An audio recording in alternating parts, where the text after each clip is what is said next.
16 meeting of the monthly meeting for Elder Care Committee. Thank you all for being here. We're going to go ahead and ask our council to call the roll. Sure, Madam Chairwoman. Ms. McLaughlin? Here. Ricard?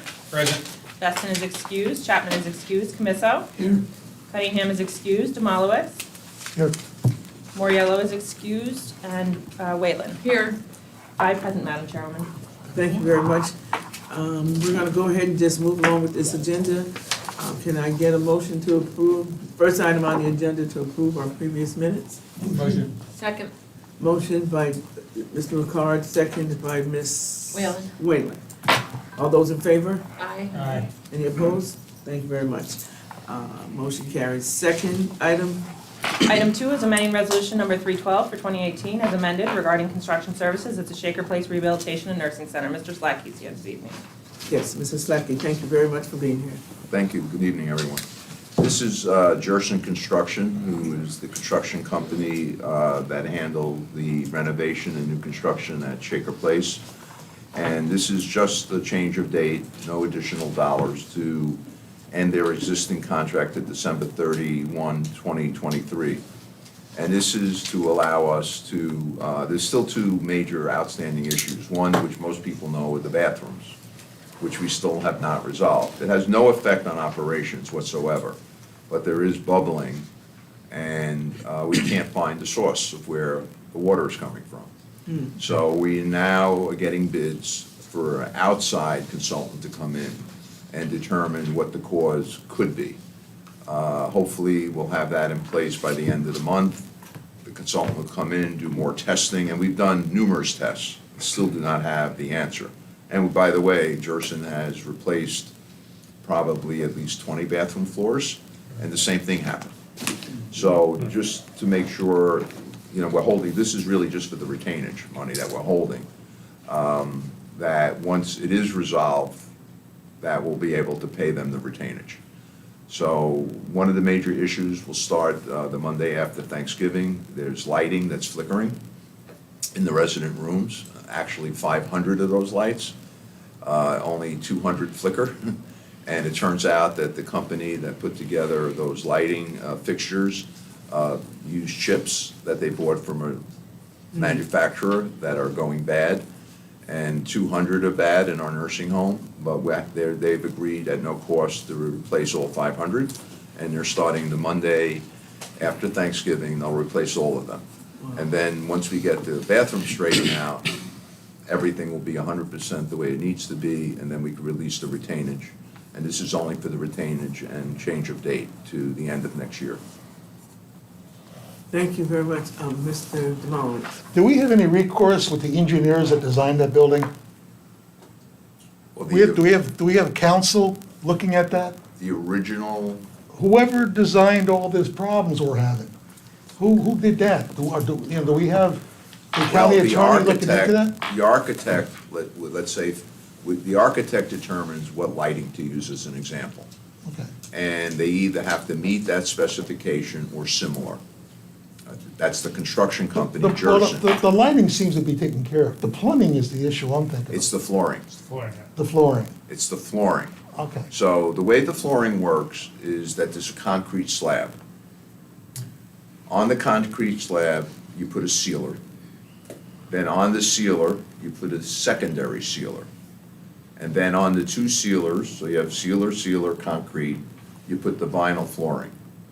Now, nothing should get through there. You have concrete. Well, to me, it sounds like an engineering problem, and we should have our county attorney, counselor, involved. look into recourse on that for the county, because that's obviously, there's a flaw somewhere in the design. Well, that's why we're hiring an outside consultant. All the Who's gonna consultants, pay the consultant? well, that's gonna come from the retainage. It should be somewhere around 10,000 to the outside consultant. Is All it- the consultant, and by the way, Jerson has never left our side. Another very good company. We call them, they're Johnny on the They're spot. only doing what's in front of them. It's the design people we should be going Well, the after. design people have been there as well. That's Angarami Architects. They're the architects. And then you had Gilbane overseeing the project. But no one could determine why water is somehow going through the penetration of the sealers from the concrete and ending up between the I vinyl understand, and I understand the that, that's, my concern is they're gonna be held accountable. Oh, yeah. That's why you hire architects, that's why we hire project managers, that's why everybody goes down the line, we hire all these people to make sure that doesn't happen. I'm just saying, someone should be held accountable, and So I you're hope the going county further- attorney is looking Further at. back, not just with the people who did the work, but you want to go all the way back to the original design of that. Somebody's gonna be held accountable for it. Yeah. So, Counselor, you could assure me that county attorney's looking into it? Well, if Mr. Slatke says the county attorney is looking into it, I think Oh, we yeah, can rely they know, on that. they're well I- aware of I every imagine they single would be item involved. that's outstanding, and they're aware of our progress.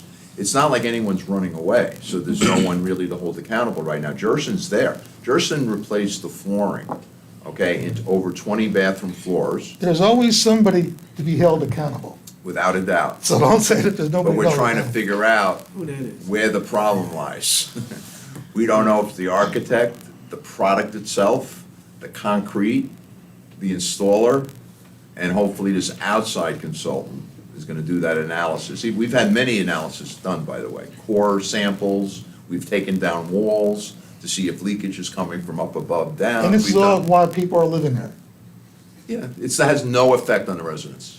If you went into a bathroom, and you go into any bathroom, you will not see these bubbles. The only No, way no, to. I mean the work. If you have, you know, you're putting all this construction work going on, and somebody's living there. No, when we redid these bathrooms, we take the residents out of the rooms. It's done only during the day hours. Then those rooms are sealed, and they go back to their room. And we I'll only talk do- to the we only county do attorney. we're only doing 2 bathrooms at a time.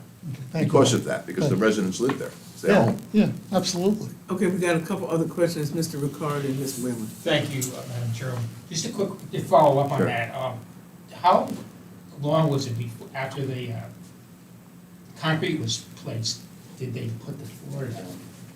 Yeah, was it a long period of time? Because it could, go ahead. Well, that was actually one of our concerns. When they originally put the concrete down Yep, and then put the sealer down, yep, the air conditioning was not working yet. okay, So we believe that the humidity yes, had an impact on the concrete storing, that was stored in the concrete. The humidity wasn't going out of the concrete. that's what I was saying. Good. And that was one of our concerns. So, but the argument was, when you put down the sealer and then the secondary sealer, even if there was moisture in the concrete, it shouldn't come through the sealer.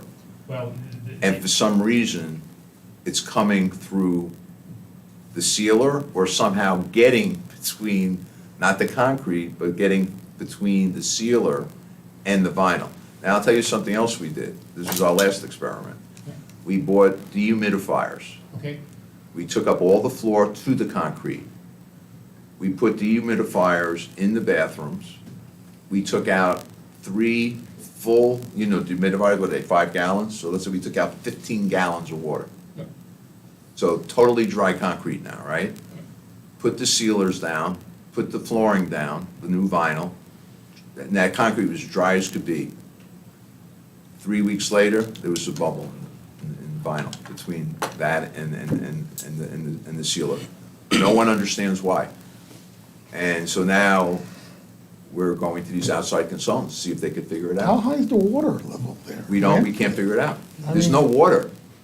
I mean, and originally, which we caught them in one of our, surveys, when we were having this problem, it turned out that one of the installers, you have the grab bars yeah, and the towel bars, you're supposed to seal them all, with cork or whatever. They didn't.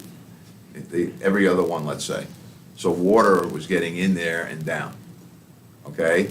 They came back, sealed all of them. Took up the floor, redid it 100%, still came up with bubbles, little bubbles. Ms. Whalen? Mr. Ricard, will you finish? just one, I personally think it wasn't allowed to dry, based on my experience in the private sector. It wasn't allowed to dry to begin with, and all the water did escape. And then now, when the sealer was applied, I still think it was probably still wet under there. So the sealer didn't dry to create, to create a barrier, so it couldn't get back up. It's just my personal opinion, but I don't know. I think that what you're saying makes total sense Correct. and could be one of the issues, and we believe that too. That's why we took everything up, including the sealer. They actually had to scrape it, We put those dehumidifiers in, made sure that concrete was bone dry, okay? Wasn't used for a week to make sure that no rain, shower water was getting in.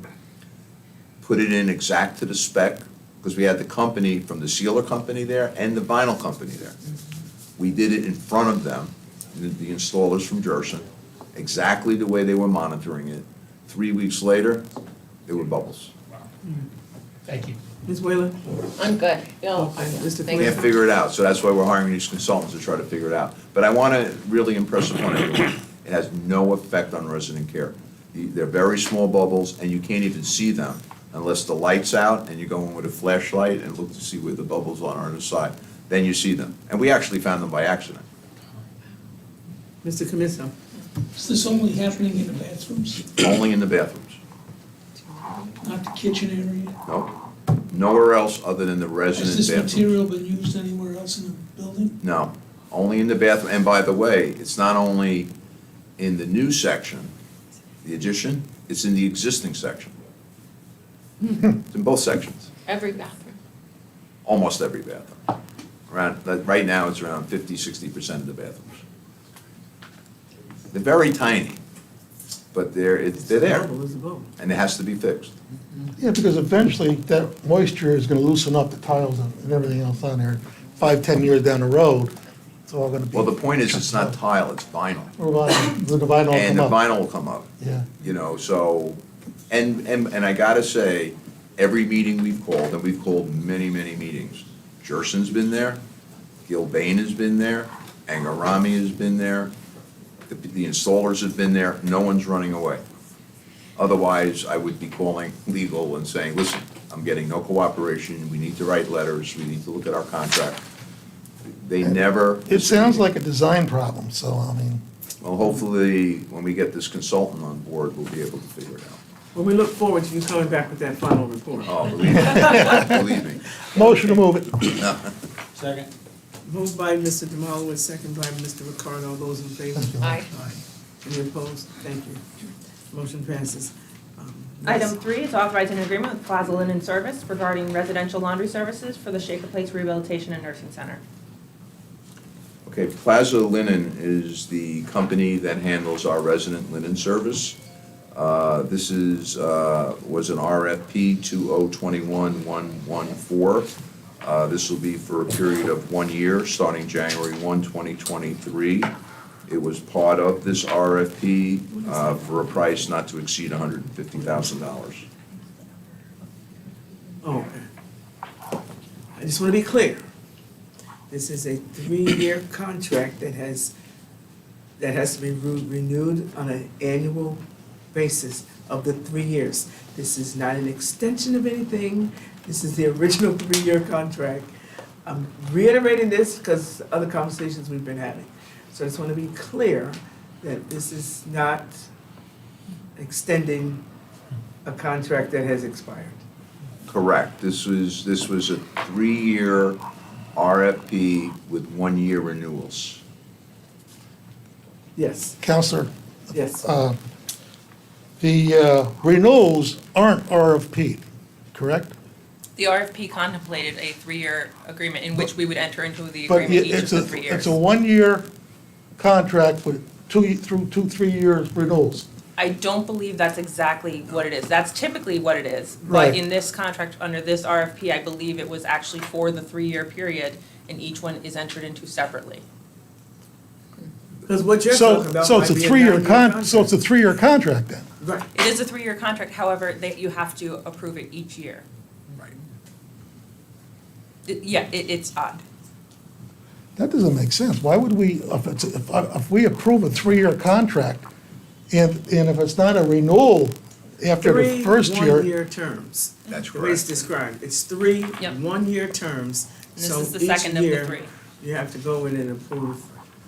each- so next year they'll have to come back again Yes. for the approval, but not, so this is where we got into trouble. It won't have to But be nobody RFP'd. can bid on it, right? It's, Yeah, because it's already been RFP'd for that 3-year period. I'm sorry, Because it's already been RFP'd for that 3-year period, yes. for that period again. So next year, if somebody comes in for the linen, for the renewal, somebody else can bid on it. No. No. No, that's what I'm saying, that's the, Yeah, that, yeah, no one so, else can bid. nobody because can it's- bid. It's been RFP'd for that 3 It full was- for the years. 3 years. So the renewals are just going through the motions. for the 3-year period. Now, it's not a 9-year contract, it's 3 one-year terms. So the RFP said it would be it would be one contract that has 3 years that will be renewed on an annual basis. I understand, That that's why I'm just trying don't to be make clear. So to play devil's advocate, if you don't approve it, what happens? So- I'm not saying that, So, you don't approve, we don't approve It's it. the second year of a 3-year contract, that's the way I read okay, it. so what we can do is the first year, we have the contract. Yeah, and and we a fixed the price. first year. The second year, we can raise the price, right? No. In the we can third year, we No, can raise the it's, price. they're, they're still bound by all the terms. I think that's why it's the 3-year. So I don't get it. So what, yeah, why do we have What to was there to approve it? gain out of this? What's the support? I don't know, the legislature did not issue the RFP, so I don't know anything beyond Well, what's contained in whose the. advantage is there an advantage to us or I for know the them? answer. Yes, sir. There was a period of time that the legislature did not want contracts to go longer than a 12-month period. So even though it was a 3-year RFP, they wanted the contract not to exceed a 12-month period, which would mandate us coming back every year to renew a 1-year contract for that 3-year RFP. That's So still maybe- policy? So maybe this, I don't remember this that. archaic policy can be addressed at the end of this contract. Just, it's wonderful how you have this dialogue, and all of a sudden you realize that stuff that's been going on since we were children, does have an option of being changed. And the service delivery does not have to change, but we can change the way some of this stuff is done. It keeps coming up, so I would imagine with every contract we see from now till we're no longer here, we're gonna be scrutinizing, the mechanism by which they're being, I just don't see the upside for the county with this contract.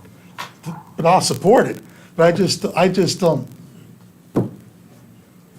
I don't see the upside for us. well, I guess if there's this is my opinion, the consistency of the vendor who has been providing, adequate service, and you wanna maintain that, that's the only upside I see, the consistency. But like I said, at the end of this 3-year period, there's a lot of history, a lot of people listening, so I'm sure this will come up at the end of '24, for those who will be here.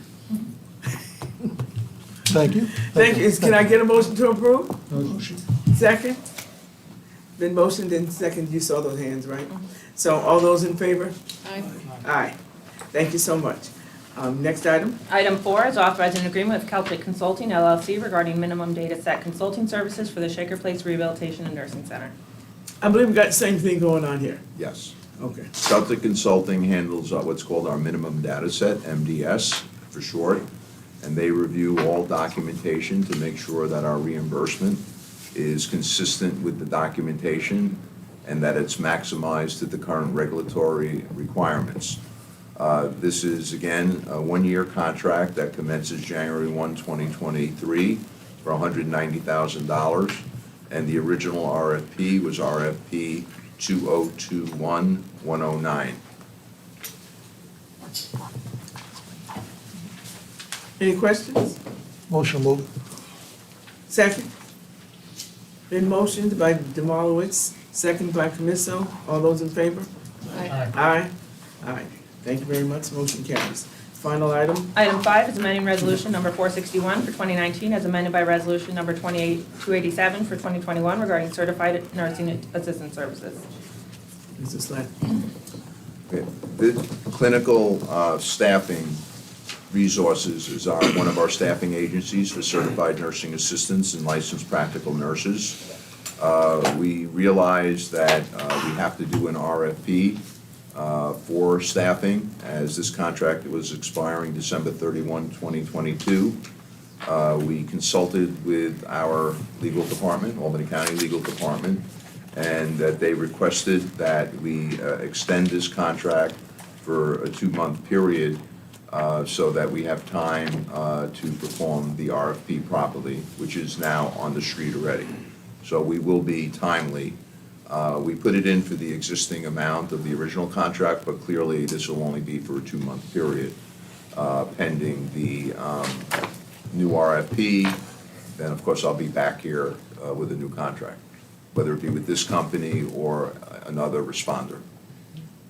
So, just out of curiosity, in terms of recruiting CNAs, what is the atmosphere like? Well, we're doing really much better with this new company that we retained called Eklego, E-K-L-E-G-O. The way it works, we pay them a retainage fee. They basically are like our HR department. They function that way. They do all of the advertising. They go on all the different platforms. They do all the initial interviews. We pay them a monthly fee for that of $5,000. And every person that they get us, that we retain, we pay an additional $500. And then they join our staff and their hours, no agency fee other than those fees. That has been actually working pretty well. And our CNAs, if we went back a year ago till now, we're plus 32. Oh, nice. More today on our staff than we had a year ago. Very good. So we're doing better, and it's not exactly where we want it to be, because our staffing from agencies is still a little too high, and clearly our overtime is too high. So we still have issues there, but if this progresses the way it is now, I think that hopefully in the next 6 months, maybe more, we'll be getting to our budget, where our budget is our budget, and they're on our staff, and we're not using agency, and of course, reducing overtime.